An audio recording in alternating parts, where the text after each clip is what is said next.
The New York Jets just embarrassed themselves to the Denver Broncos. Hello, everyone, and welcome to Rich Sports Talk, your home for all the latest and greatest on the New York Jets. Make sure to give us a like, a subscribe, so you don't miss any of the latest Jets content. We have a lot to talk about today. We want your opinions as well. If you're joining us after the video, you can always listen to us wherever podcasts are available: Spotify, SoundCloud, Spreaker, wherever a podcast is available, you can listen. We will also be taking questions in the comments all through the live stream. And of course, if you can't join us during the live stream, you can always check us out after the fact. But there is a lot to talk about with this Jet game. A lot. Yes, it is embarrassing. Yes, the Jets look terrible. Yes, this is a Jet game that they should have won. There is so much about this game which is frustrating, and we will dive into every aspect of it. But one thing stood out to me above everything else, and I think it is a very important thing to start with, which is the New York Jets coaching staff should be embarrassed tonight. And if I was Woody Johnson, I would call all of them up there tonight and I would say, WTH was that? What was that? Because the Jets weren't just embarrassed. It was a infuriating, migraine inducing game if you were a New York Jet fan or a fan of football. Yes, I know the weather was sloppy. I know it was raining, but guess what? There's a thing called the weather app. You knew it wasn't going to be pretty today. And guess what, guys? You play in the Northeast. There's going to be bad weather throughout the season. I don't want to hear about the bad weather. Yes, there's going to be people that are going to blame Greg Zuerlein for that end of the game kick. But I felt that, and I think most Jet fans at the pit of their stomach felt that coming because let's be honest, you could tell it was windy at MetLife. It was slick. Even the made field goals, you could tell, were just sneaking inside the upright. So you didn't feel great about Greg. But look, the way I look is it, Greg Zuerlein should have never been in that position. The Jets should have easily won this game. This was an inferior team. This was a team that the Jets, if you are a Super Bowl team, and I want to put that to bed right now, the New York Jets are not a Super Bowl contender right now. They're not. They are maybe a playoff contender. If you want to be a Super Bowl contender, Super Bowl contenders take care of business. They beat bad teams. They beat inferior quarterbacks. And more importantly, they do it at home. And you know what they also do? They do it when they have an advantage. The Jets had a mini bye. They had 10 days to get ready for this game. And I want to know what this coaching staff was doing because the game plan, which we praised in the Patriot game, looked horrendous today, which gets us back to the biggest theme. We can talk about the individual players till we're blue in the face. We can talk about all the mind-numbing incidents in this game, but there is one big theme that this game comes down to. There is one thing that really stuck out in this game like a sore thumb, and it, I think, is one of the biggest fears that we as Jet fans had when we came into this season, and that was the following. The Jets do not have a good head coach.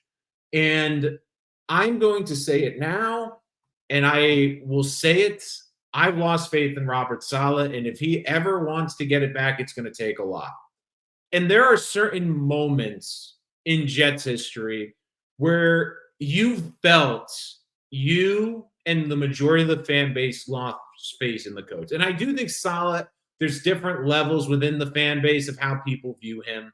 I think he's a great guy. I still think he is a guy that is a good motivator. But this was a game where you look at it. The Jets didn't just lose this game; they got embarrassed. Like the Broncos were a bad team. They kept trying to hand this game to the Jets. They kept saying, "Here you go, Jets. Show you're the better team and win this game." And the Jets could not take advantage of it. And there are moments when coaches in this franchise, it is clear it is not going to work. it was not going to work with Rex in that last season. We felt it coming to an end. With Adam Gase, many of you would say you felt it in the opening press conference. I thought it after the second season Thursday night game where they started 0-3. I'm like, this is over. This isn't going to work. And this is the day for me where if Robert Saleh is no longer the Jets head coach at the end of the season, this is where I think it starts to turn.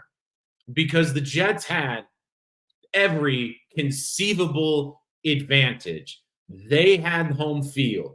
They had the better quarterback. They had an extra days of rest. They had everything going for them. And yet, again, it is the same old story. Undisciplined football, uncreative football.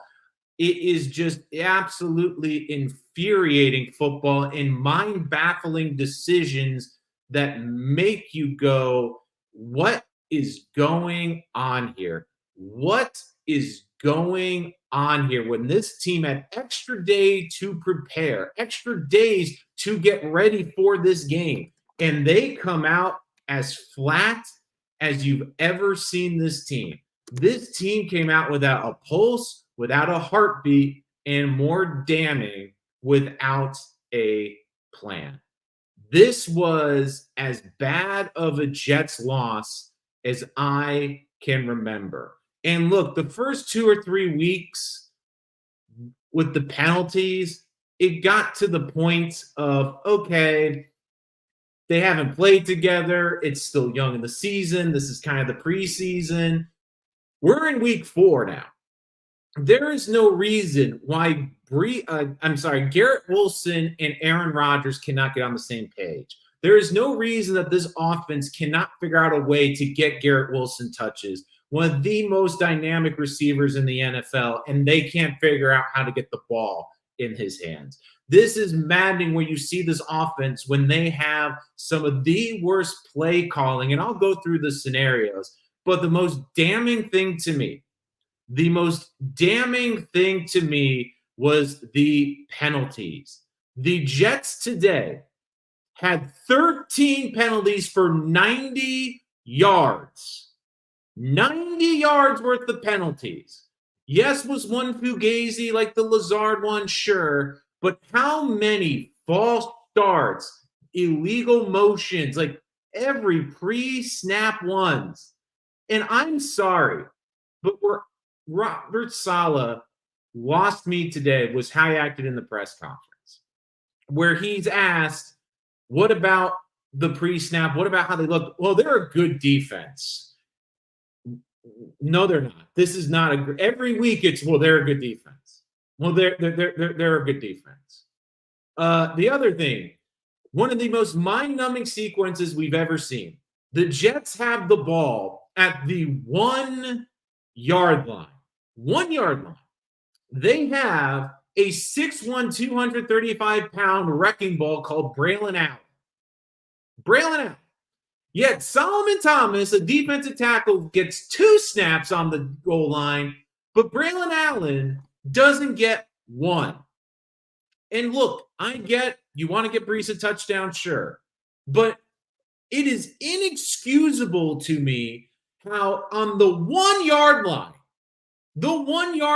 this team couldn't punch it in for 6. They had not 1, not 2, not 3, but 4 freaking chances. And even on the 4th down, they screwed up because of the false start. The Jets had to just punch it in. You have a Hall of Fame quarterback, and you can't figure out how to get the ball in and hit Robert Saleh at the end of the game on not giving Brad out. Well, it's definitely something we can look at. Have you watched the first 3 weeks of the season? Have you been paying attention to your own freaking team? And you can't put the damn ball in the end zone. Robert Saleh, Nathaniel Hackett, you can't figure that out.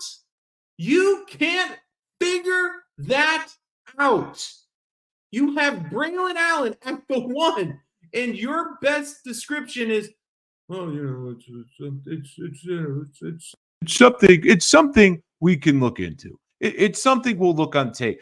This from the same offensive staff that last year in week 8 had the hallelujah, like, oh my God, Breece Hall can catch passes. This is just like, it's damning. It's damning.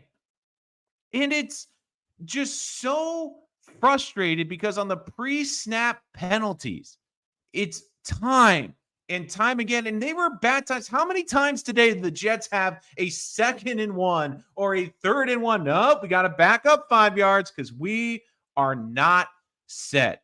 This was a disgrace because this team cannot figure out how to use its best players. This team, I know people love to bang on Joe Douglas, and I get it, but this team can't figure out how to utilize the players they have on this own team. You can't figure out to use Braylon Allen on the 1 yard line, one play. You can't figure out Mike Williams, who in consecutive weeks has made unbelievable contested catches. Here's an idea, Nathaniel Hackett. When you're in the red zone, how about you throw a jump ball to your tall wide receiver and ask him to make a contested catch? Oh, no, we can't do that. The Jets don't have a set play. When the Jets used to have Santonio Holmes, you felt confident when they had Santonio Holmes that they would run a fade to the corner, and 9 out of 10 times they were going to connect and get a touchdown. You don't feel they have a play or a go-to. Like, you can't figure out how to get Garrett Wilson a target in the red zone. You can't figure out how to get Michael Williams a one-on-one matchup in the red zone. Like, you have the players, but they can't figure it out. It's the penalties. It's the clock management. Like, seriously, like, what is a play today where they look good? Everything the Jets did today looked bad. The offensive line play looked poor. They didn't look ready. They didn't look prepared. The play calling looked poor. The Jets forced that early turnover, and you're thinking, if they go down and get a touchdown here, they're going to put this game in the rearview mirror. No, they can't do that. Then they're on the 1 yard line. Well, if they can put the ball in the end zone here, they are going to finish this game off. Because you knew the longer they let this crappy Broncos team stick around, something was going to happen, and it did. And I want to point out one thing in this game that really annoyed me, because there was an egregious thing. Now, again, I'm going to say this, that the refs didn't cost the Jets the game, but I need an explanation of how, Alan Lazard does like this for a celebration. It's a 15-yard penalty, but yet the Broncos on 3rd and 11 can run the play clock down to 0. It's on 0 for about 3 seconds. They're not forced to call a timeout, and they run the play and get a first down. So worst case scenario, they burn a timeout there. So it's one less timeout they could use later in the game. But, that's just one of the many things I noticed throughout this game. And this defense, which again had a great day for the majority of, especially the secondary, had the mind-numbing blown coverage where they let Cortland Sutton, who's the team's one weapon that can beat you, get open. Like, just keep Sauce Gardner on him the entire game. Just do that, and they can't even do that. And this Jet defense, which again, as much as we want to praise them, if you had anything other than a rookie quarterback that looked like a deer in the headlights, this defense would be in trouble because they couldn't stop the run in the second half, and they could not get to the quarterback. This pass rush could not get to the quarterback. Will McDonald had a horrible day. 2 encroachments lining up in the neutral zone. It's like everything went bad today. Like everything, every scenario, everything you could think of to go bad went bad. Like, the Jets just lost to a team that scored just 10 points. The Jets lost to a team that had 60 total passing yards in a game, and they couldn't figure out how to win a game. And I'm sorry, I will get to your comments in a bit, but this staff has lost me. Yes, I like Jeff Ulbrich. Yes, I like White Cotton, but Salah's driving me nuts. Nathaniel Hackett, I don't know what this offensive game plan is, where the obvious scenarios where you're seeing in this game, Breece Hall, for whatever reason, isn't getting traction. He isn't getting the push. and you have a guy who's running it for 4 or 5 yards a clip, and you refuse to go to Braylon Allen. You can't figure out how to get Garrett Wilson on the same page with Aaron Rodgers. Like, it's mind-numbing to me because last year with Zach Wilson, we could figure out how to get Garrett Wilson the football, yet we can't figure out this year with Aaron Rodgers. And here's the other thing. I like Xavier Gipson. Xavier Gipson is a nice player. But Xavier Gipson should not be getting the majority of the targets in this offense. Xavier Gipson should not be getting all the kick returns in this. Like, can someone explain to me how Malachi Corley, it's week 4 and they can't figure out a package or a way to use him? I at least thought he was drafted because of his kick return, not punt return, but kick return potential, his ability to generate yards after contact, his ability to run and create plays and get yards, yet we can't put him back on the kick return. We can't figure out a package to get him out there. And I understand that Lazard has had a resurrection and that they're getting more snaps to Williams, but if you're not going to use this toy that you spent draft capital to go up and get, like, you got to figure out a way to get him on the field, because you could have used that pick to help in the many other holes on this team, like pass rush. And I thought it was appropriate and also damning with John Franklin Myers today. I said it at the time. That was a horrendous trade. That was a trade because he was a leader on that defensive line, and you could tell, like, do you think that the Broncos would be running at will like they were against the Jets today if John Franklin Myers is out there? Absolutely not. But it is just infuriating how Robert Saleh has the gall after this game to say we need to clean up the penalties. You've been saying this for years. And unfortunately for Robert Saleh, there is one thing you don't have anymore. You don't have Zach Wilson. Can't use that. Oh, offense couldn't move because, we have Zach, and, we have all the penalties because of Zach. And no, don't have that anymore. Have a Hall of Fame quarterback. And he's even saying players need to be accountable. He's taking accountability. He's saying the players need accountability, but where's yours, Robert Saleh? And today was the day where I'm looking at him going, I don't think this is going to work. Maybe the Jets can get to the playoffs. Maybe Robert Saleh can get to the postseason. But I feel like a lot of Jet fans today, your thoughts after this game was, man, he doesn't have it. He doesn't have it. Like, you even felt like what Sean Payton was saying, that they didn't plan, that they didn't have a good game plan. Like, it's funny. It's almost like Rodgers, like, they're looking for Rodgers to do everything. He's the quarterback. He can do a lot, but this offensive staff, this coaching staff has to be accountable. Like, they have to be able to have this discipline. And again, it's just another year of a bad staff. Like I laugh, like, how many times now over the last 2 coaching regimes have we said the coordinators are better than the head coach? Jeff Ulbrich looks better than Robert Saleh. I mean, LaFleur, like, this offense did stuff with LaFleur. Like, it was like, oh, LaFleur, the offense is the issue. They lose LaFleur. Yeah. And who picked up LaFleur? Who picked him up? Oh, the Rams. Sean McVay, who I don't know, knows a thing or two about offense. But, Nathaniel Hackett, and I get why they brought him in. I get it. But it just is so infuriating because this team, like, every week, we sound like a broken record. And I understand being a fan and being a coach. Like, we can manage a game from our chairs and watching the game, but when it's this painfully obvious, where on a day like today, your best player was Braylon Allen. And I get it. It's frustrating that Breece wasn't going. You're trying to get him going.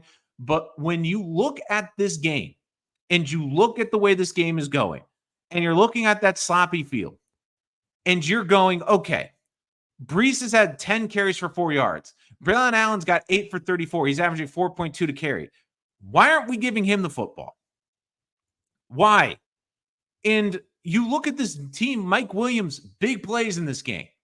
Can we maybe design a play for him in the red zone? Can we maybe figure out how to get him open? Like, I'm sorry, but this defense too, like, as great as the secondary played today, as great as Sherwood played, as great as Quincy played, where was the pass rush?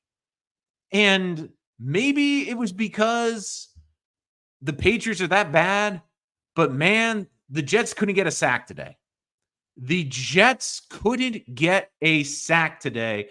And the thing is with this team, and which is frustrating for this fan base, you know how talented this team is. You know how many good players they have, but it's infuriating because this coaching staff doesn't seem to know how to get them in the right places and is holding them back. It feels like this offense is being held back by Nathaniel Hackett's simple play calling. It feels like this team is being held back because this coach is allowing this to happen. Like undisciplined and stupid penalties. This has been a trademark of the Robert Saleh era. It's been going on forever. And the excuse we've had for year after year, well, it was Zach. Well, it was Zach. Well, it was Zach. Well, it was Zach. Like you have Aaron Rodgers and you're doing a draw play before the half. Like that's a situation where you dial up something and try to take a shot to Garrett Wilson, or I don't know, here's an idea. You know, Mike Williams has made a couple great catches the last few weeks. If you see him one-on-one on the outside, why don't we throw a 50-50 ball to him? Because it's more like 70-30. If he comes down with a touchdown there, hey, great. If he doesn't, the defender's not going to get it. But no, we got to play it safe. Like we're playing it safe times where it's like we have Zach Wilson there. We're afraid he's going to screw it up. But it's not. Like you're not seeing any creativity with this offense. You're not seeing any creativity. And you look, and as many people, like I've seen this, like people like saying they're not change the coaching staff, bring in Olbert. They're not going to do anything. We've seen the Jets are never going to fire anyone in season. But man, like if you're Woody Johnson and you're watching this, and especially after a week of, you know, getting the praises of beating the Patriots finally, this was right in front of you. Because look, here's the thing. Jets go play the Vikings in London next week. That's going to be a tough neutral site game. You're playing one of the hottest teams in football. Then you got Buffalo at home. There's a good chance the Jets are going to be 2-4 after week 6. You want to be at least 3-3, but this team, and one thing I also want to put to rest too, can we stop with Devontae Adams? Devontae Adams is not the biggest problem for the Jets. You know what the biggest problem is? The Jets can't stop the run. The Jets can't rush the passer right now. In Devontae Adams, like the Jets have a third-round receiver that they can't figure out how to get onto the field. So if Devontae gets here, they're going to not figure out how to put Garrett out on the field. They can't figure out how to put Braylon Allen on the field. Like they almost feel like they have too many cooks in the kitchen already. Like let's bring in another.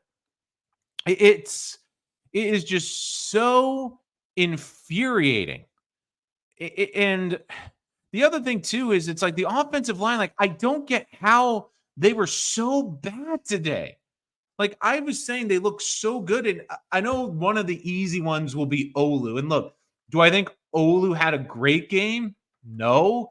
But as a rookie playing right tackle, which he's never played before, I thought he did okay, especially in pass blocking. There were some times he got blown up. But look, this was his first start. There's going to be, especially with a rookie offensive lineman, there's going to be games where you're going to see some fluctuations. I mean, Joe Alt he's the outlier. He's not the mean. And look, I think Olu showed flashes today. I think you saw some good opportunities there, but this is like Knicks was bad today. They played a quarterback, a rookie. Like this should have been easy. And even as good as this defensive play, they couldn't get a defensive touchdown. They couldn't force more than one turnover. They couldn't get an interception. Like when's the last time this Jet defense had an interception? Like really, when's the last time? Like they keep saying they want to be a great defense, but they never forced turnovers. They had won today by a great Quincy play. Like other than that, like I'm like, can they force a turnover? You're like, force a turnover, get a turnover, and they can't. They can't. To get a 6th-round picks, Tony. But look, they already have Malachi Corley, and they don't play him, so I don't get it. Gibson is not a good player. I think he's a good punt returner, but I think that's a little fair. He's a decent depth receiver, but the way they keep targeting, they target him like he's something special. But man, like it's just Jacob Cooper. They tore our hearts out like that. It's hard because I can't think of a more gut punching game in a long time. And there's been some gut punches, but this was like one of the few times as a Jet fan, like I was like confident going into this game. And boy, was I wrong. So I'm like, you know what? They have a veteran quarterback. And one of the big things Roger said on McAfee is like, look, we have to teach these guys how to win. We have to change the culture in the Jets building to winning. I think one of the big things is how to handle a win. And unfortunately, the Jets didn't handle it well because this was a game that they were supposed to come in and roll. And you wonder, are they looking ahead to the Vikings game? Were they not taking the Broncos seriously? Because it's just infuriating where you see this team, the offensive line did not look ready. They couldn't get a push. Like the trenches, which is supposed to be the strength of this team, they were getting beat. And the Broncos are not like a great defense. They're not a great offense, but they were getting buried. And it's so freaking frustrating when you're just seeing how Aaron Rodgers is having more rushing yards than Hall. And I think Hall was just the traction. I think it's just one of those days where was it going well? But it's like the Jets, it's like no matter what the Jets did, they couldn't do anything correct. Like, I'm sorry, but I know they play, quote, good defenses, but at some point, they have to figure out how to use Garrett Wilson. Because the fact that Garrett Wilson through 4 games this season is not doing anything, that to me is an indictment on this coaching staff. I mean, you have one of the most dynamic wide receivers in the NFL, and you can't figure out how to get the ball. The Giants can figure out how to get Malik Neighbors the ball. I mean, Garrett Wilson this year so far, coming into today, had 150 yards on the season, not a game, a season. And what he had today? Oh, he added another 41. So Garrett Wilson through 4 games doesn't even have 200 yards receiving. Doesn't have 200 yards. And I know he's faced great corners or these face good defenses. They did last year, and they figured out with Zach Wilson how to get on the freaking football. Like, and it's like in the situations where you need a big play, they keep targeting Xavier Gibson, and I don't know what it is, but there is clearly something between Rodgers and Garrett. I don't know what it is. I don't know if it's just the timing. I don't know if it's just frustration, but it is just, I've never seen this kind of disconnect. Like Garrett can get on the same page with all these god-awful quarterbacks, yet with Aaron Rodgers, I don't get it. I just don't get it. And I look at like Corley. Like I like Gibson as like a punt returner, but this kickoff rule, like this kick return, they have no juice right now. You have Malachi Corley, who's great in open space and can run over people. Why the heck can he not be a kick returner right now? Why isn't he in there on like a jet sweep? Like, can they give him 5 touches a game? Like, you made the effort as a coaching staff to go up there and draft this kid. You made the effort to trade up in the top of the 3rd round, and you told us all, man, we're thrilled. Like, we were talking about trading back in day 1 or heck day 2. And we were just so happy. We think he's like one of the top 5 receivers in this entire draft. Like, we're ecstatic to get this kind of talent on our team. And yet, and I know what these, well, he's raw. Well, can't figure out the route tree. Well, I'll tell you this, Xavier Gibson doesn't look like he knows the route tree. I'll tell you this, Garrett Wilson doesn't really seem to know the route tree especially well right now. Like, it's like, I just can't fathom how this team is struggling so much right now to put all these pieces, like, because it's not a question of do the Jets have talent? They do. They just don't know how to use the pieces. And this is a Bronco team that scored 10 points and the Jets lost. A Bronco team that quarterback had 60 passing yards and the Jets beat him. I mean, the Jets lost to him. I'm done. Like, I really was racking my brains. And I cannot think of a better option right now. What did the Jets coaching staff do well? I can't think of it. And that's the thing. Saleh, like, this is the thing. The definition of insanity is the same thing over and over and over again. And it's not getting done. Like, this, how many times have we said this after a Jets loss? Well, Saleh's team came out flat. They came out slow. They looked unprepared. Even in Jets wins, how many times have we said they look unprepared? They look slow. They're not ready to go. Like, they pick it up late. Like, it's like the same record over and over again. Look, Dano, he's good at punt returns. I don't mind him as a punt returner. Malachi Corley might be tricky, but like, I agree with you. Use Isaiah Davis. Use Malachi Corley. If you're not going to use him, amen to that, brother. Amen. If we're not going to use Malachi Corley, like, what was the point of drafting him? Because you used a third round pick. This was a deep draft. Like, could you have used an edge rusher instead? Like, and I feel bad for Corley. I liked him in training camp. I love the physicality. The best thing about Corley isn't that he's a crisp route runner. It isn't the fact that he's got this beautiful way to run routes. You know what it is? You get the football in his hand, he's going to make a guy miss, or guess what? He's going to run someone over. He's going to put his foot in the ground, and he's going to run their ass over. And instead, no, we got to put undersized Xavier Gibson out there. Like, I just don't get it. Like, I don't get how this team looks so bad. Like, we're talking about the Broncos being one of the worst teams in football. Like, this Jet team today.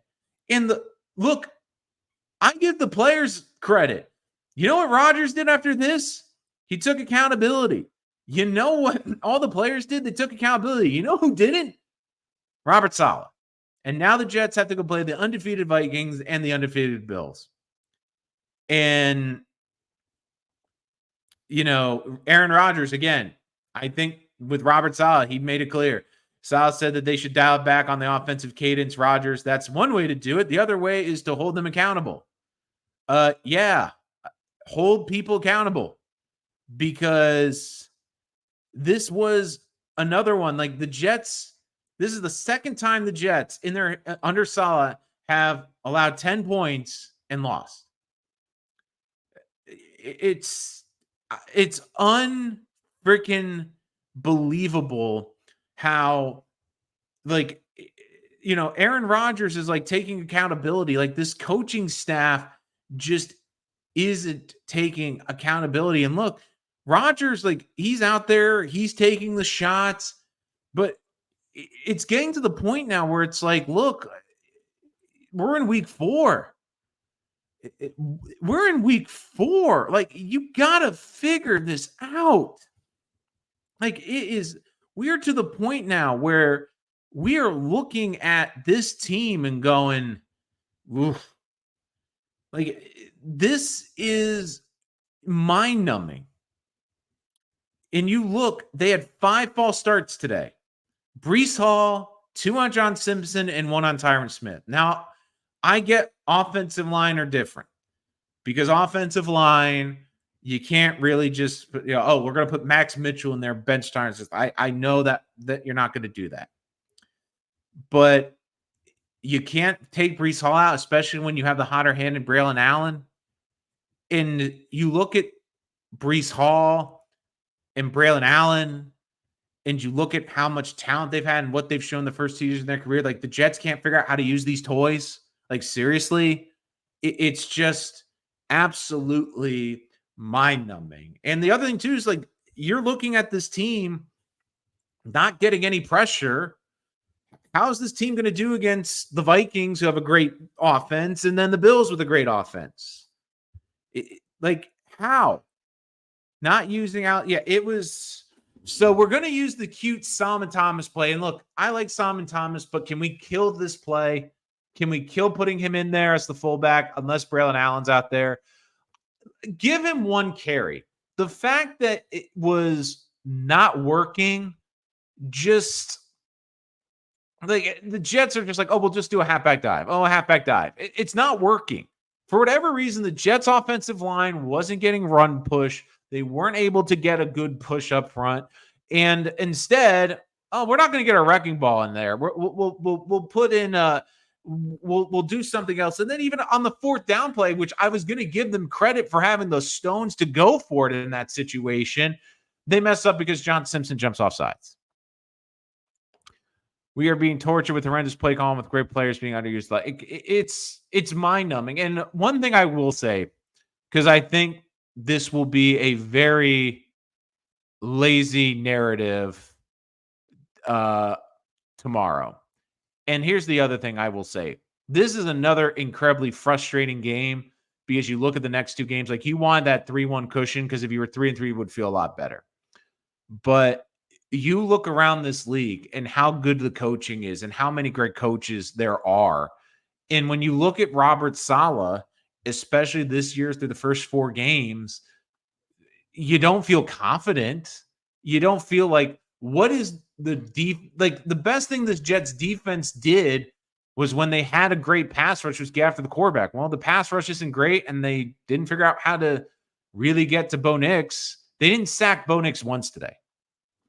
0. The Jets got the Mr. Blutowski treatment today. 0.0.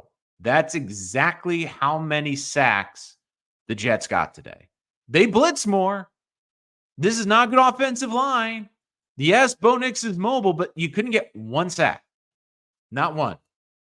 And I said this before the game too, when I saw that Leonard Taylor wasn't active. And I get he's undrafted. I get he's a bit raw. But he showed some punch in the pass rush last week. And I've been saying to help with this pass rush, maybe try Quinnen on the edge a little bit. Put Leonard Taylor in a couple snaps in the middle. But no, and as much as I like Eric Watts, I didn't think Eric Watts did anything special today. I thought Michael Clemens is terrible. But it's just so freaking alarming where you look at this team and I think a lot of things got punctured today. The faith in this coaching staff got punctured. The fact that people are thinking that this is a Super Bowl team. Like if this team right now, their goal for the Jets, get into the tournament. Just get into the postseason. Just get in there and somehow figure it out. Like that's what to me is the best hope. And for everyone saying, oh, the Jets should promote Ulbrich, they're not going to do that. They're not going to do that. But this is something that you look at, and it's frustrating because this defense, I thought, outside of that one bad play where they gave up the big play to the touchdown, they still allowed 10 points. Like the Broncos figured it out how to move the football today. They figured out how to make the plays when they needed to. The Jets didn't. The Jets got lucky too because on the fumble from Rodgers, that could have been overturned and that could have ended the game. And the Broncos, if they hit that field goal, the Jets have to go down the field to score a touchdown. But it was just a horrendous game. And look, Rodgers is taking accountability and saying we need to take accountability. And if I'm the Jets, I take accountability. And one thing I like about Ulbrich is Ulbrich takes accountability. I'm sick and tired of Robert Saleh saying, well, we need to look at the tape. We need to fix it. And I know he's not going to call anyone out. But could he one time go to the podium and say, after an ass kicking like this, and go, look, that's on me. This is on me. I have to get better. I have to figure out a way to fix this because it's my job as the head coach. No. Oh, no, we'll fix it. Oh, no, we'll fix it. You've been here 4 years, Robert Saleh. When does it get fixed? I'm starting to wonder from Dano if we're hard on BA than they are, which would be more alarming. Like, what are they watching? When you're talking about BA, you're talking about Braylon Allen. I think the thing with Allen Dano is he's still a rookie. They have an incredibly talented halfback in Breece Hall. I think part of it is they want to try to get Breece going. And at the same time, I don't think they want to overwork Braylon Allen. But there are games where sometimes, for whatever reason, something isn't working. And you saw Braylon Allen was working today. You saw Breece Hall for whatever reason. You know what? Okay, Breece, it's not working on the ground. We're going to give Braylon Allen more of the touches. But since Brees is one of our more dynamic playmakers, we'll do more packages with him as a receiver, with him as a slot receiver. It's alarming, too, how I'm not a head coach. I'm not an offensive coordinator, nor do I play one on TV. Maybe I could eventually, but let's look that a future date. How it feels like when I do this show, and again, if you guys want to call me out, if you guys want to disagree with me, you have every right to do so. But I think it is pretty alarming how I feel I come up with better offensive concepts on this show than the Jets do. Like, I've said this how many times? Like, here's an idea for a play. And for those of you who are new, like, let me just put this out there. Like, here's some ideas for plays for the Jets. You line up in the shotgun with Aaron Rodgers. You have Braylon Allen next to him. You have Breece Hall in the slot. Here's a fun idea. You have Breece Hall come in motion, and then you snap the ball. Because you have so many things you could do off of that. You could do a backdoor screen to Breece Hall while he's getting full range of motion and running. You could do an option with Breece Hall. If the edge caves, then you hand it to Breece going around the edge. If the edge holds the edge, then you could hand it off to Allen up the middle. You could be a play action fake. Having that motion would create nightmares for defenses. But no, we won't do that. But no, we don't have them out there. Here's an idea with Malachi Corley. Why don't you have Malachi Corley line up in the backfield as a running back and then move out to the slot receiver? Or do a jet sweep with him one time. One jet sweep potentially, like on first down or second down, or maybe a reverse with Malachi Corley. That could be an option. How about with Garrett Wilson? You try to utilize him maybe in some more of the running game with maybe some quick passes across the middle or having him in motion. It's just this team doesn't seem to have an idea of what they want to do, and they have zero creativity. And part of me understands that that's Rodgers. Rodgers doesn't need the creativity because he's Aaron Rodgers. But at the same time, it's like you have all these different things you can use. It's like you have all these weapons in the toy chest, but you keep just using the BB gun. Okay, we'll just do a halfback dive with the middle. Oh, we'll just do a halfback dive. And I agree with Tony. He needs to look in the mirror. These people get paid millions of dollars. Garbage. William coming in off the top rope there. Good comment by William. Again, guys, get your comments in here throughout the show. Losses like this can't happen if you're for real. And I think to BK, you hit it right on the head. And this is why I say you cannot consider yourself a Super Bowl contender. Super Bowl contenders take care of business. They win this game. Even if it was ugly. And in a weird way, maybe I'm messed up for thinking this in an odd way, but you can tell me maybe this in the long term is a good thing for the Jets that they lost this game, because it shows this team and Aaron Rodgers that they can't take anyone lightly, that they're not better than they think, that they're not better than anyone, that they have to approach every single game. Like, this might be something where Rodgers is saying, look, we got to be accountable, and he holds everyone accountable. Because my biggest thing would be, could this have been the other way? Let's say the Jets get the win. And yes, the win's more important. I get that. But then I could just feel that excuse see, good teams find a way to win. And it's a good team, if they got that gift from the Broncos, would have said, you know what? The weather sucks. The field's terrible. We got to get Zerline.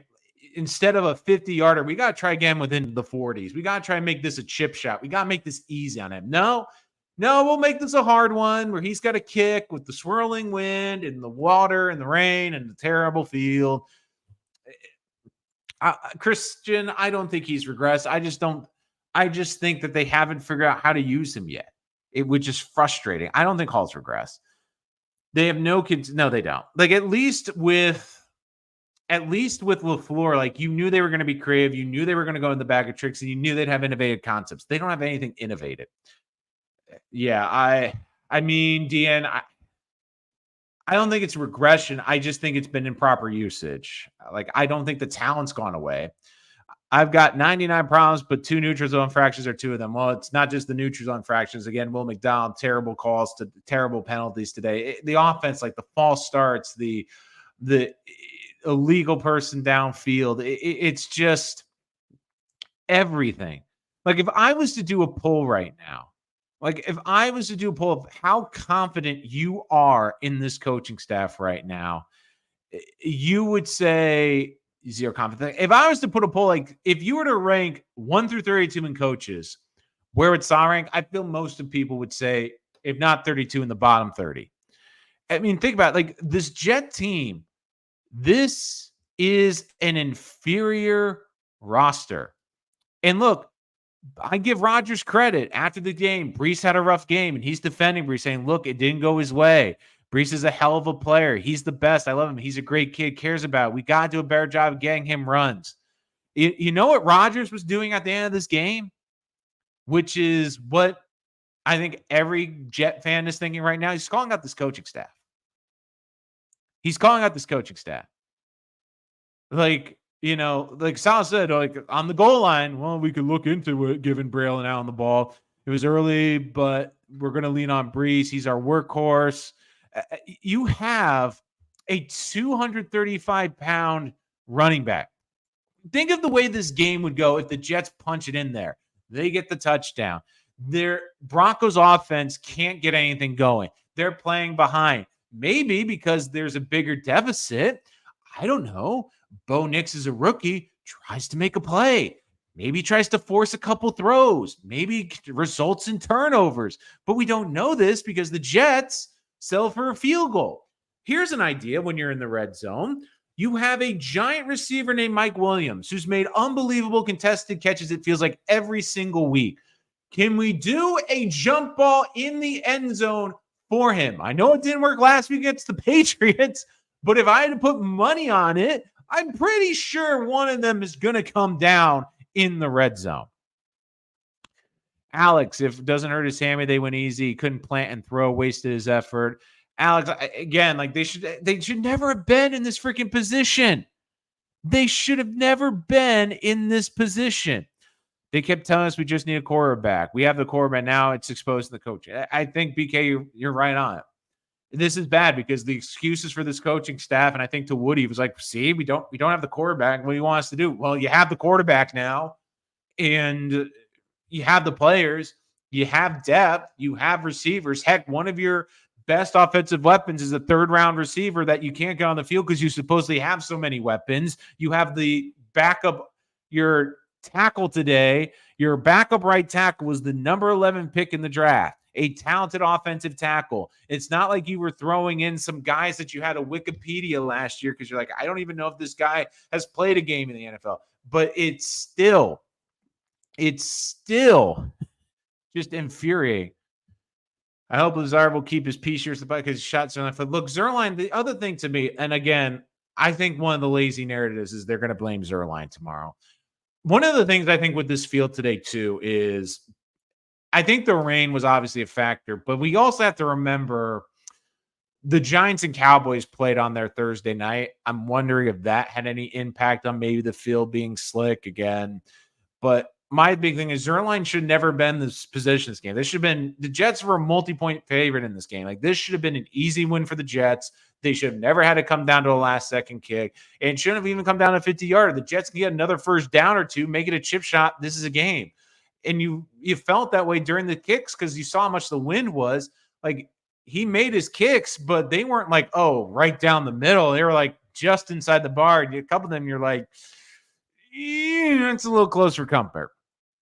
That was so close for comfort. And look, like Deanne brings up a good point too. Like with Hackett, like you're the head coach, Robert Saw. You got to take some more accountability. I really want to know what would have been because if he didn't have a totem pole as his head coach for 3 years.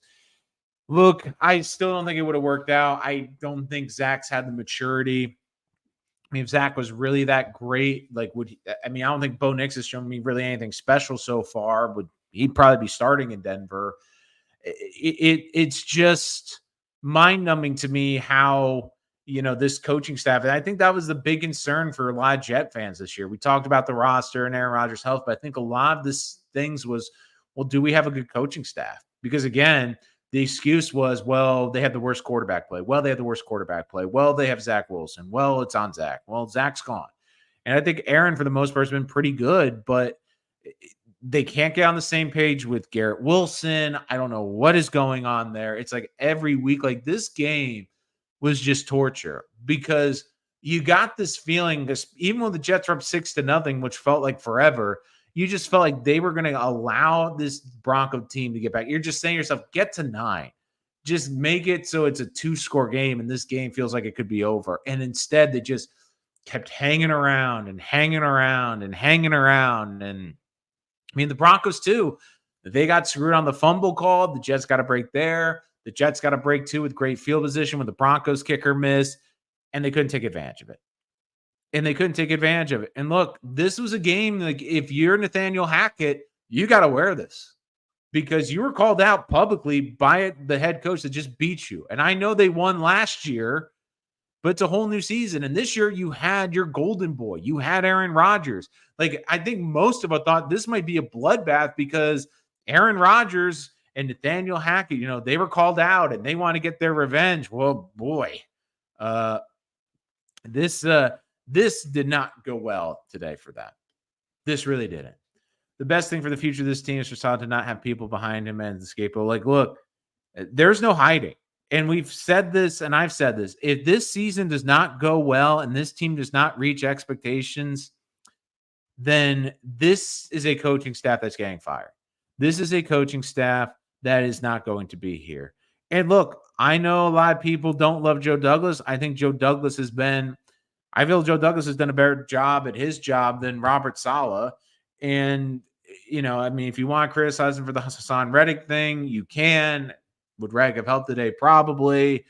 But the way I look at it is like at this point, I'm not expecting Reddick to be on this team. I'm not expecting him to just walk through that door and make an impact. But here's the thing. Robert Saleh's in his 4th season. He's 20-35 as a head coach. We've seen a lot of other coaches get fired for less.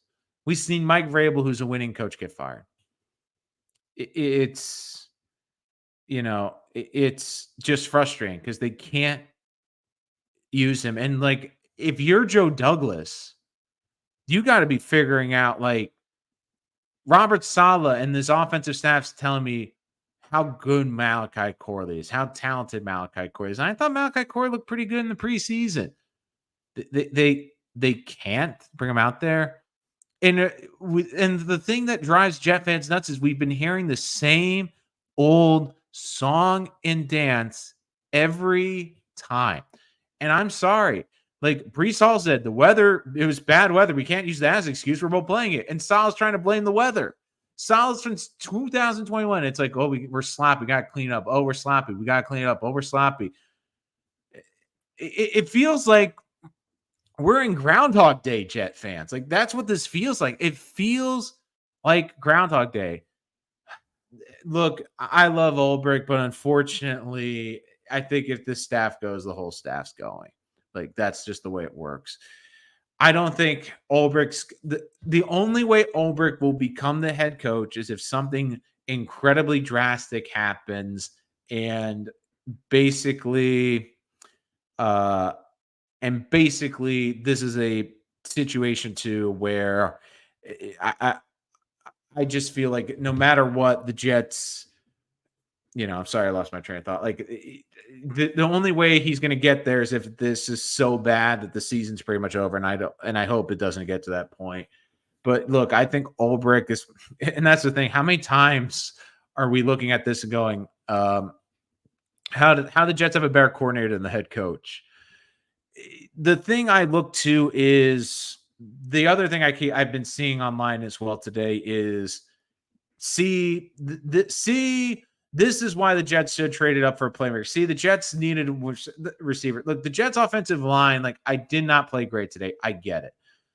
Olu, I thought, played okay. Again, this was his first game at right tackle. This is his first game against really good edge rushers. This is his first game in the NFL. It takes offensive linemen some time, unless you're Joe Alt, to get your time under your feet. And I think he did in certain situations. I thought there were some good sticking plays. I thought there were some really good some good rushes he stalwarted. But you're seeing why they drafted him. I mean, Tyron Smith, I didn't think played well today. I thought Tyron Smith had his worst game as a Jet. You look like the Jets' offensive line. Like, could you imagine if Max Mitchell was out there today or Carter Warren? That would have been a disaster. And again, everyone's saying, oh, the Jets need another receiver. They need Devontae Adams. They need this. They need that. The Jets, the problem isn't the Jets having playmakers and not knowing how to use it. They have Breece Hall. They don't know how to use him. They have Garrett Wilson. They can't figure out how to use him. They have Mike Williams. They can't figure out how to use him in the red zone. They have Malachi Corley, who they drafted. They can't even get him on the freaking field. Like, I'm sorry too, but like Xavier Gipson, punt returner, fine. Depth receiver, fine. Malachi Corley should be getting those touches. I don't care. At this point, you drafted him. You need to put him in there. Like, you need to figure out how to do this. If I said I didn't see this coming, I hope the younger Jets fans understand how the Jets feel. I've been a fan since I would generally stop watching if the Jets are this bad for 20 years. It's like, it's hard. Like, I feel on this channel, I'm very optimistic and very positive. But outside of the defensive performance for most of this game and, the like Quincy and the secondary, I mean, what was the positive today? Like, what has been the positive? I mean, I've been screaming Malachi Corley for kick returns. And then, what's going to happen? Week 8, Malachi Corley will finally become a kick returner. He'll make a dynamic kick return. Hey, maybe even score a touchdown. And this coaching staff will be like, wow, like, we didn't know he could do that. And every Jet fan will be like, we've been screaming this for weeks. It was like last year, throw the ball to Breece Hall. And then after week 8, we didn't know Breece Hall could catch the football. It is just maddening. And I can't imagine. And if you're in the chat, let us know if you are a fan that went to this game today. If you are a fan that drove to MetLife and sat in the rain for 3+ hours and watched this slop and then had to drive home, you're just thinking to yourself, God, I thought this would be better. God, what did we do to deserve this? And like, this is just, you feel like this coaching staff is holding these players back.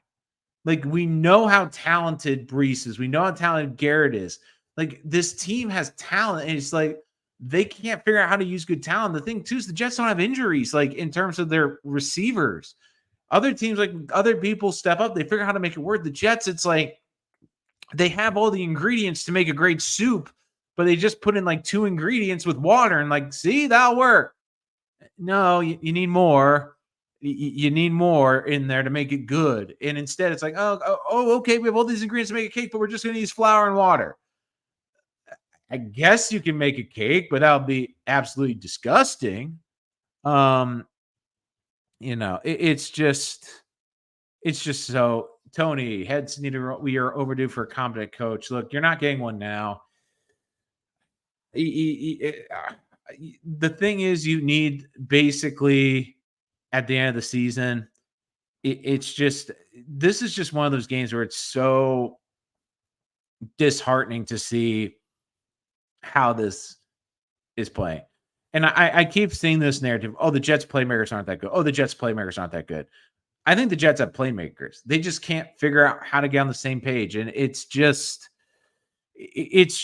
like, you look like, and Ben Jesus brings it up, like, the Jets didn't have that many great players, but they figured out how to make Braxton Berrios on jet sweeps. They figured out how to use these different players. They figured out how to use Breece Hall. They figured out how to get Garrett Wilson. Look, Garrett Wilson has had over 1,000 yards with god-awful quarterbacks. And you can't tell me that they can't figure out how to use that. They can't figure out how to use these good players. It's just so frustrating. Like, and I feel so bad for all these different players. Like, you have Garrett Wilson. Like, can you maybe design plays for him in the slot? Can you move him around? If he's on the number 1 corner, can you give him the ball? Like, there's no creativity. There's no like sense of urgency. There's no innovation. It's just boring. It's just mundane. And then when the Jets get a hot hand, they take them out. It's just so like,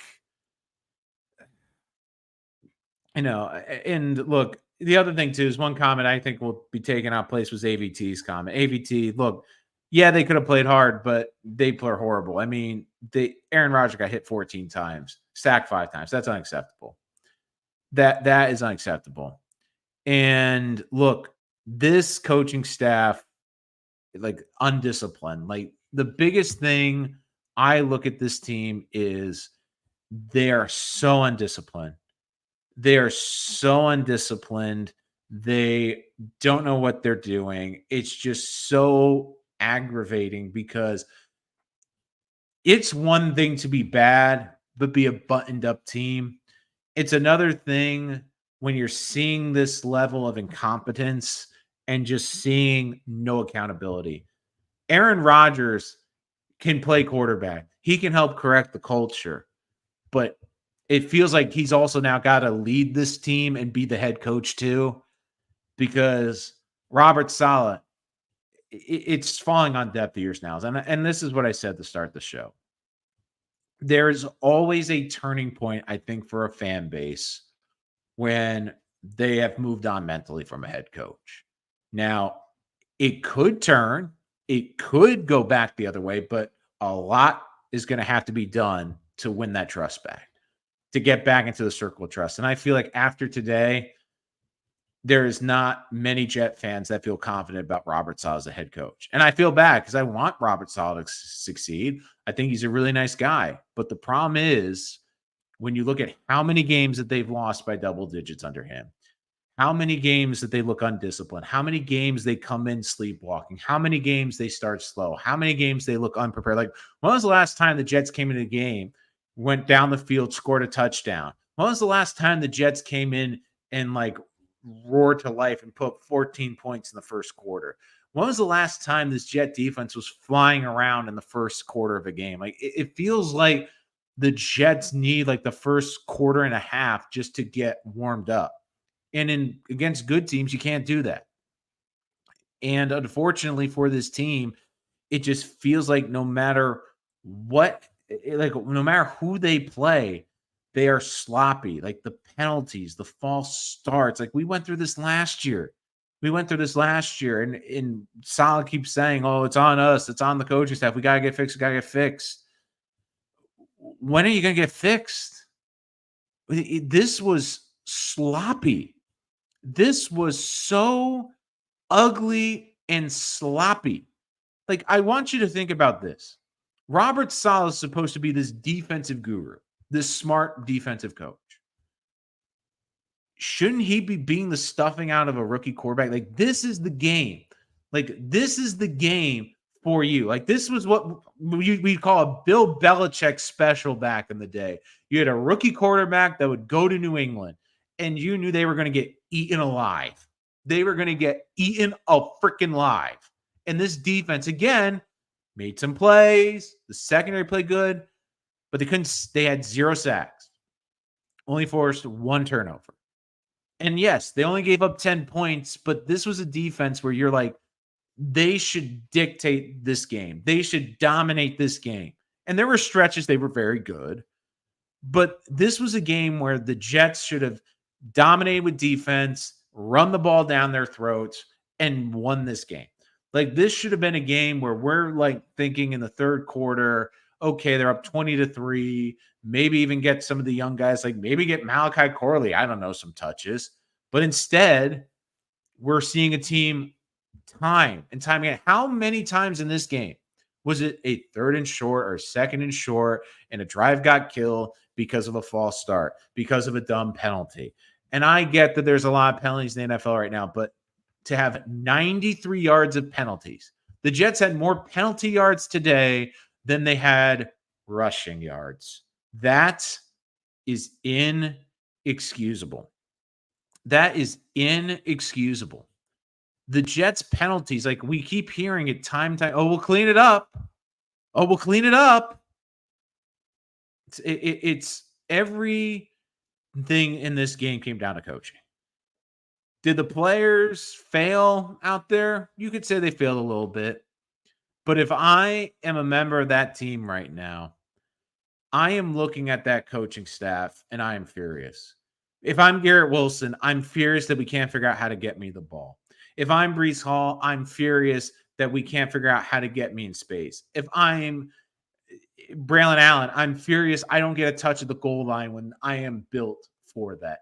If I'm Mike Williams, I'm furious I don't even get a throw when we're in the red zone.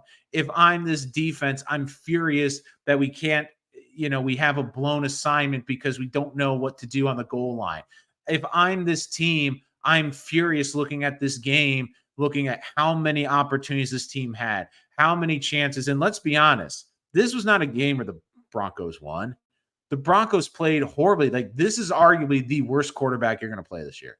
You're not going to play a quarterback that's going to get 60 yards and look frazzled. I mean, heck, even the touchdown throw. Corley had to make an unbelievable catch to catch a pass that was going out of the end zone. And it's frustrating because this is also coming after a mini bye. This is coming after the Jets had extra rest. This is when the Jets had extra time to prepare. And it's just abysmal. 5 false starts in this offense. The offense looking terrible out there. It's just absolutely horrendous. Like, there wasn't anything you took out of this game. You're like, I feel good about that going to the Viking game. Maybe the secondary, but you don't feel good about the pass rush. You don't feel good about the run defense. You certainly don't feel good about necessarily this offensive line. You don't feel good about the play calling. You just feel like this is a team that, despite all the talent, despite having the good quarterback, despite having the pieces, that this coaching staff is going to be the reason that they are held back. This is the reason, because this coaching staff today, and again, this is alarming because how many times have we said this with the Jets? They're out-coached. They're out-schemed. They're out-prepared. They're not ready at the start of a game. Like, I feel like I'm a broken record with this coaching staff. And at some point, enough is enough. This is a staff that, again, they got a second chance at life because of Aaron Rodgers. They got a gift last year because of Aaron Rodgers' Achilles in a way. Because if this was like this last year and they didn't make the playoffs, I think it would have been easy to just say, you know what, you guys are gone. But instead, they got a mulligan, which never happens in the NFL. And a part of you wonders if Woody Johnson is sitting there today going, maybe I should have looked harder at this. Maybe I gave them too much of a chance. Maybe I should have gone with my gut and given a better coach out there. Maybe I should have looked at a different option. Because right now, this team, Robert Saleh is not a good head coach. They're not a winning head coach. And most damning for this fan base, this coaching staff is not trustable. Maybe Ulbrich is, maybe the defensive staff in capacity. But when you look at this offense and you look at this head coach, there is no one that is saying, I believe in the staff. I mean, you have Breece Hall, who could have been the rookie of the year before he tore his ACL. You have Garrett Wilson, who was a rookie of the year. You have Garrett Wilson, who's worked with every other quarterback that's come through this door. Yet they can't figure out how to make it work. They can't figure out how to not have 93 yards of penalties. They can't figure out how to get false starts, encroachments, all these penalties. Like, week 1 or 2, I defended them. Look, no one played in the preseason. It's still figuring things out. Look, we're in week 4 now. This is a bad team. This might be one of the worst teams you play all season. You can make a case this might be the worst team outside of New England you play this year. You lost to an AFC team at home when you had every advantage. You had the rest advantage. You had the quarterback advantage. You had the home field advantage. You had the crowd advantage. You had everything working for you. And you just pissed it away.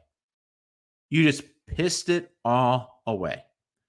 And look, I get where a lot of Jet fans are saying, fire Saleh, give Ulbrich the head coaching job. I don't think that is going to happen. The Jets don't fire people in season. They're not going to do that. But this was just nauseating. I mean, 13 penalties. 13 penalties, couldn't get a sack, couldn't get the ball to your playmakers. Like, you feel as low as you possibly can with this coaching staff. You feel as low as you have watching this, because you're sitting there watching this game and you're just going, man, Alex, I don't know if you have a top 3 defense. You have a very good defense, Alex, but look, I mean, it doesn't matter. The Jets need to score more than 9 points to win a football game. The Jets need to punch the football in when they're at the 1-yard line. The Jets, when they're in the red zone, have to score points. It's just trying my hardest to stay on the solid train. I'm getting off. Look, Momo is one of the most positive people in this chat. And I've been someone that I feel like I am a very reserved person. I feel like I am one of those people. I give the benefit of the doubt. I tend to, I think I am a great barometer for the Jets, because if I've lost faith in you, you would have done an awful lot. Like, I feel like once I lost with Adam Gase, that's when it went to pot. When it was Todd Bowles, same thing. Like, I feel like this to me is the turning point for this thing. And look, you want to talk about the difference? Look at across the field. The Broncos have a rookie quarterback. They don't have the talent. They don't have the offensive line. They don't have the pedigree on that team. The Jets have a better roster. And yet, they figured out how to win. They figured out how to win ugly. They figured out how to win in spite of their quarterback throwing for 60 yards. They figured it out. Sean Payton figured it out. And you're seeing now what great coaching does. Do I think Sean Payton had a great day? No. Do I think he bullied Robert Saleh schematically? Not necessarily. But you saw a program and a team that had a plan. You saw a defensive staff that had a plan. You saw a team that adjusted, that realized, hey, we got to win ugly. We got to run the football down their throats. We have to pound and pound and pound. That's what they did. The Jets, we got a 6-0 lead. We have a running back that's running the football really well, but nah, we're going to get away from that. It's just so funny. I actually, you didn't get me a beer? You didn't get me a beer, man? Come on, man. I will snap at people, man. Come on, Dane, come on. You couldn't get me some Tito's while you're out there, my man? Come on. I love it. Dane leaves the chat. Like, maybe, you know what, Dane? I have to do this. This is my therapy. This is all of our therapies. This is a lot cheaper than therapy, if I'm honest, too. Like, I need to talk. I mean, come on, Dane. Dane, you could have run and grabbed me something. I mean, CR, I agree. Look, it wasn't one of those days. You have to ride the hot hand. The coaches have to make that up. Ha ha ha ha ha ha. Okay. Yeah, you gotta give me a beer. I'll take a beer and a pizza. Salad Jets, number one cheerleader. Roger scrambles for a first down. Salah's running on the field sub. Imagine Belichick doing that. Yeah, it's just frustrating because it's like, again, and I think Rogers brought up a great point in McAfee. Like, they have to learn how to win. They have to change the culture. They have to make sure that they're all on the same page. But unfortunately, it's like this staff just doesn't seem they want to take every little minute victory and blow it up. Look, CR, I disagree with that. The thing, CR, is when you're an 8-point favorite at home, when you're playing a rookie quarterback and you're building, you have a Hall of Fame quarterback, it shouldn't come down to your kicker. Like, it should never come down to Zuerlein. And even still, Zuerlein's been so consistent. I know he had the kicking issues in preseason, but you could tell both the kickers were struggling. The wind in the field, like, even Zuerlein, every field goal he made, you could tell it was just getting inside the upright. It wasn't a great day for kicking. And look, put on the Jets.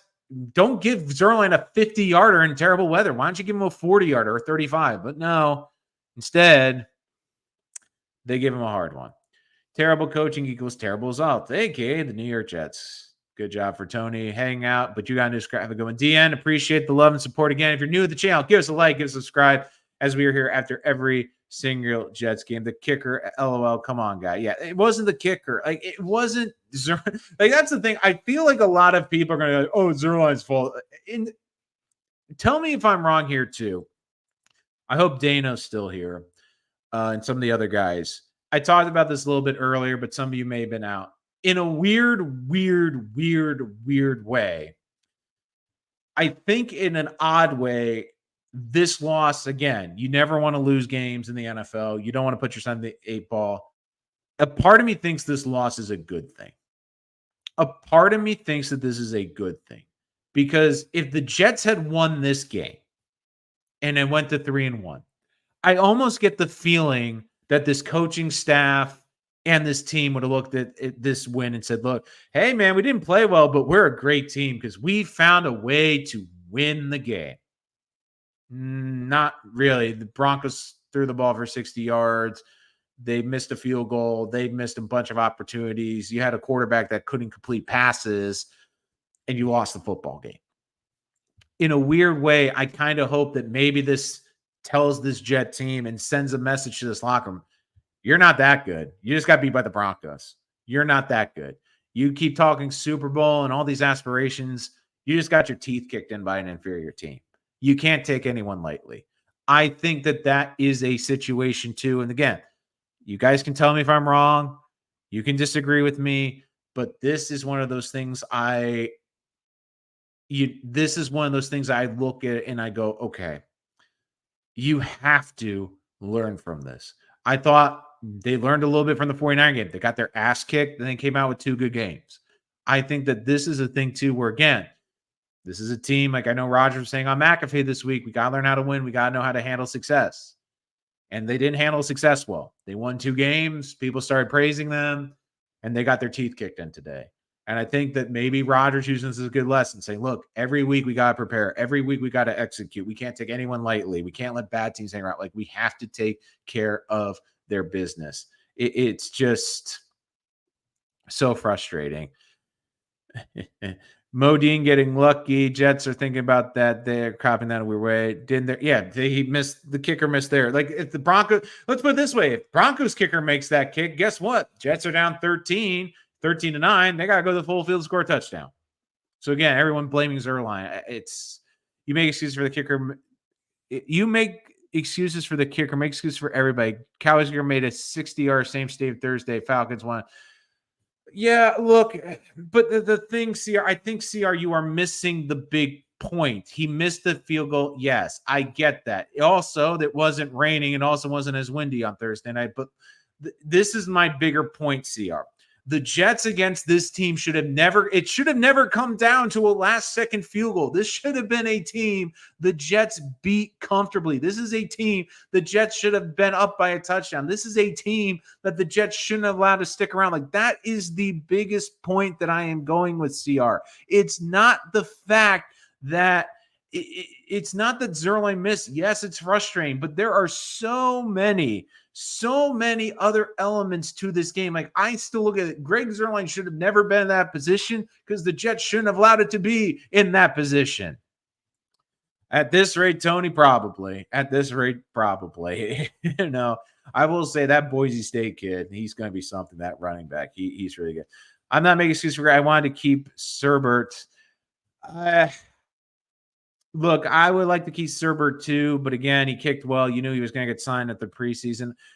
I still think Zerline, if you see him miss another one, then it's a problem. But it's just, I just don't. Yeah, we shouldn't be kicking field goals against this team. Like, that's the thing. Like, the Jets didn't score a touchdown in this game. The Jets didn't score a touchdown. It's like I said, they shouldn't have been in this game. They should have won this game. It's like it shouldn't have come down to Greg Zerline kicking. If I were coach, if they put Braylon, if they score the touchdown in that first quarter, the game's completely different. I'm not blaming it on the rain, Roger. I'm saying it was a difficult kick to make. But I'm not blaming Zerline. Zerline shouldn't have been in that position. He shouldn't have been in that position. Look, I think you got a great defense, Alex. You got some good playmakers. The biggest thing is you need Bo Nix to develop. A part of me wonders if you would have been better off having him sit and ease him in. Not saying Wilson. I would have started the other quarterback just to start the season, just to ease Bo Nix into it a little bit. Look, this whole season about development. I don't think he played great today, but look, you ended up getting a win. You ended up making enough plays. You take that confidence, and hopefully you can build off of that with your own quarterback. Yeah. I'm not doing that again, Momo. Like everyone in the Jets had this scheduled as a W. Like you can't look at it that way. As a Broncos, I didn't expect us to win this game. Broncos D is legit. I think it's very good. I feel like DeAndre, as much as I still think it was more on the Jets, basically having bad penalties, shooting themselves in the foot, not making plays. But look, you gotta give them credit where it is due. They played a great game today.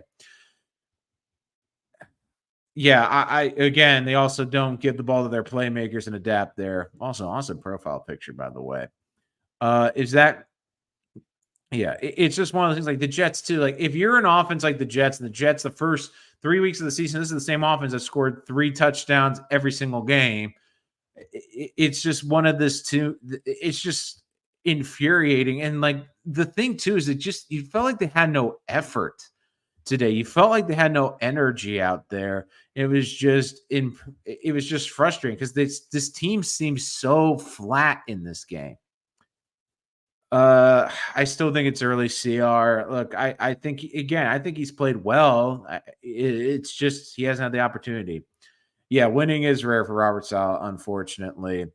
If we don't make the playoffs, they're gone. It's gone. I don't think it'll be a new system. I think it'll be something similar. So, I mean, again, there's so many things from this game. It's frustrating. You just want this team to basically learn. Look, the biggest takeaways I have from this is the following. Jets need to learn from this game. They can't underestimate anyone at the end of the season. And most importantly, the whole theme of this game was coaching. I don't think the Jets had the good coach. I didn't think the Jets had great coaching. I think the Jets coaching staff got exposed today. And this is the biggest thing I took out of it. I think for me, this coaching staff I've lost my faith in this coaching staff. There are still guys on it. Aaron White, I think, still does an unbelievable job. I think Jeff Ulbrich does a good job with the defense. But as terms of Hackett and Saleh, it took a long time for me to get there. But I always say that there is a point in a tenure when I see a coaching staff and I make a decision. With Adam Gase, I know a lot of people did after the first press conference, but for me, it was week 3, that Thursday night game where they started the second season out there. I'm like, this isn't going to work. This is a disaster. It's not going to work. Robert Saleh, I'm at that point. I don't think it's going to work long term. Maybe he gets through the season. Maybe they win a playoff game. But I don't see Robert Saleh being the head coach of this team in 3 years. I don't. I just don't see it. I don't see him being the long-term option. He's a good guy. I think he's a nice person. But again, there is so many things I see with Robert Saleh. Like I look across the road, and even with the Giants, even with Brian Daboll, I know they're 1-3, but I see improvement. I see a dynamic offense. I see him getting a lot out of a bad quarterback in Daniel Jones. I see positives. I see adjustments. I see learning. With Robert Saleh, it's the same old thing. It's every week it feels like this team is not prepared. They come out slow. And how many times have we said this? Like, especially in front of the home crowd, the Jets have one of the best fan bases and crowds in football, and they just have no energy. This offense comes out flat. They just look terrible. And look, like the thing too is it's just like you're throwing to Xavier Gibson, you're throwing to guys who are out there basically like you spend this draft capital on Malachi Corley, you can't use it. It's like the Jets basically. It's like they go to a Michelin restaurant. They have all these special ingredients, and all they want to do is order chicken tenders from the kids' menu. And look, I love chicken tenders, but when you're going to a 5-star restaurant, it's like you could try something else. Like there's so many great ingredients and options, and instead you just look at it and you go, what is going up?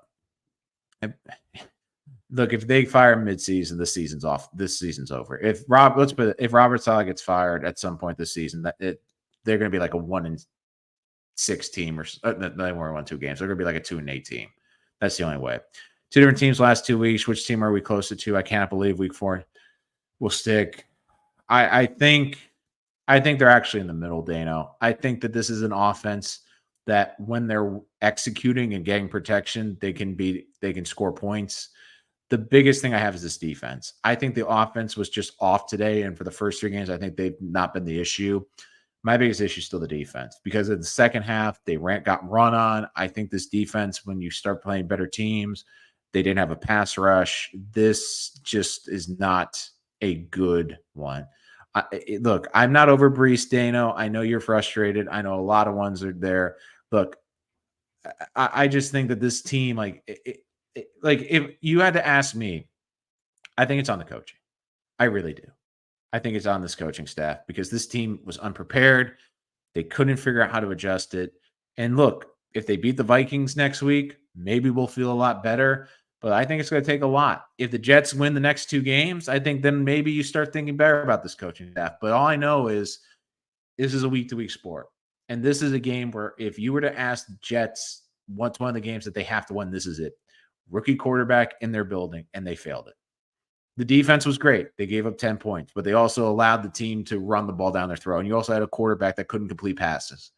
I think a lot of us more on facing a rookie quarterback than great performance. And look, this defense wants to talk so much. Again, they forced a turnover, couldn't force a second one, couldn't force a third one, couldn't get an interception with this young rookie quarterback. So this defense struggled against the run. They couldn't get a pass rush in the second half. I still think that this team has the talent, but I think you have faith in the players, but you don't have faith in this coaching staff. And we're going to learn a lot. If this team gets bullied the next 2 weeks, it's going to get really ugly.